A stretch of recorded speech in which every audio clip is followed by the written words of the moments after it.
In 1968, over 500,000 guys were on the ground in Vietnam, and nearly 17,000 of them came home like this.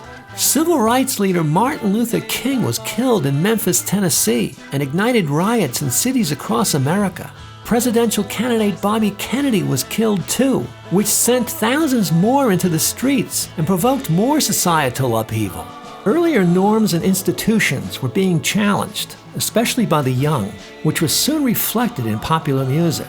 The ballad-driven pop of the early and mid-60s hadn't gone away entirely, but bands like Iron Butterfly, Cream, and the Jimi Hendrix Experience were taking music to exciting levels of edgy complexity at the same time, and perhaps as a subconscious embrace of more innocent times. Bubblegum bands like the Ohio Express and the 1910 Fruit Gum Company churned out light, optimistic fare that catered to the teen and preteen demographic.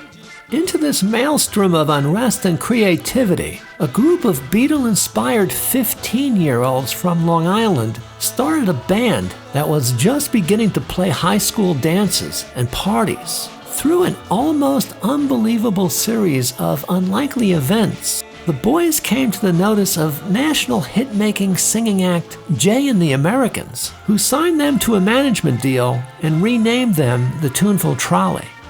With very little to prepare them, their summer vacation was spent in New York City, recording their debut album in a professional recording studio with help from industry pros who'd earned their stripes working with music's biggest stars. They were signed by future Woodstock creator Artie Kornfeld to a deal with Capitol Records, which was the same label the Beatles were on. Their record received airplay on the nation's biggest radio station, and they got coverage in the teen magazines. They opened for some really big groups, including Billy Joel's first big band, The Hassles. But their quintessential bubblegum single Sunny Days failed to gain notice. In less than a year, the band broke up.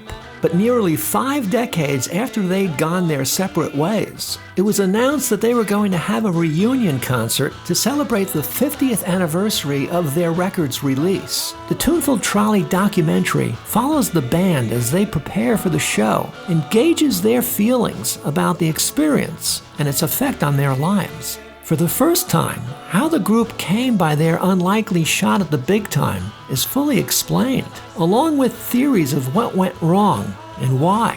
The Tuneful Trolley documentary contrasts the tumultuous 60s with the present and shows how the times and the band have changed. In some ways for the better, others not so much, and still others not at all.